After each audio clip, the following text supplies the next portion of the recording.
नमस्कार। आप सभी लोगों का एक बार आप सभी के चैनल में बहुत बहुत स्वागत है। आशा करते हैं कि आप सभी लोग स्वस्थ व कुशल मंगल होंगे। जैसे कि आजकल हम लोग शिव महापुराण की कथाओं का अध्ययन कर रहे हैं, जिसमें हम लोग पहला अध्याय जो विद्वेश्वर संहिता था वो हमारा समाप्त हो चुका है। और इसके बाद जो आज का अध्याय है वो अध्याय है रुद्र संहिता सृष्टिखंड।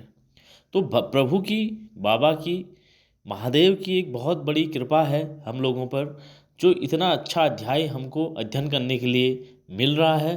तो आज के क्रमांक का जो आज विषय है ये है रुद्र संहिता सृष्टिखंड। आखिर रुद्र संहिता है क्या, इसके बारे में हम अध्ययन करते हैं। जैसे कि बढ़ते हैं इस क्रमांक की ओर। शिव पुराण के 7 खंडों में से एक है जो भगवान शिव, उनके परिवार और उनके लीलाओं का विस्तृत वर्णन करती है।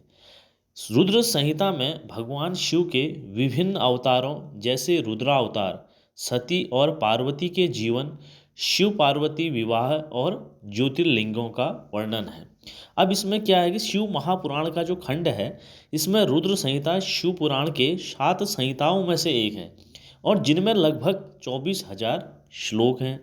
और इसका जो विषय है, हमारा मुख्य विषय है भगवान शिव और उनके दिव्य परिवार के जीवन और कार्यों का इसमें विशेष विवरण दिया गया है।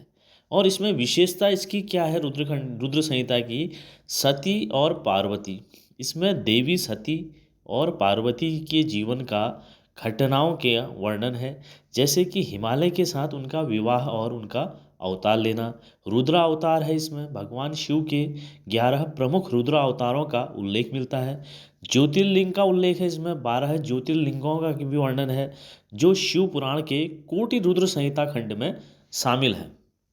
तो रुद्र संहिता में शिव पुराण क्या कहती है?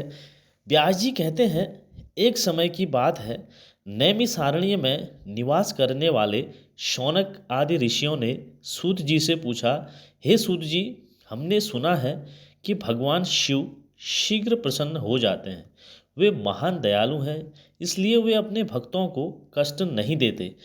ब्रह्मा, विष्णु और महेश, ये तीनों देवता शिव के ही अंश से उत्पन्न हुए हैं। उनके प्राकट्य की कथा तथा उनके विशेष चरित्र का वर्णन कीजिए। प्रभु, आप उमा के आविर्भाव तथा विवाह की भी कथा कहें। विशेषतः उनके गृहस्थ धर्म का तथा अन्य लीलाओं का भी वर्णन करें। सूत जी बोलते हैं, हमारे प्रश्न के उत्तर में ये सब तथा दूसरी बातें भी अवश्य कहनी चाहिए। सूत जी बोलते हैं, हे मुनीश्वरों, जैसे आप लोग पूछ रहे हैं उसी प्रकार नारद जी ने शिव रूपी भगवान विष्णु से प्रेरित होकर अपने पिता ब्रह्मा जी से पूछा था।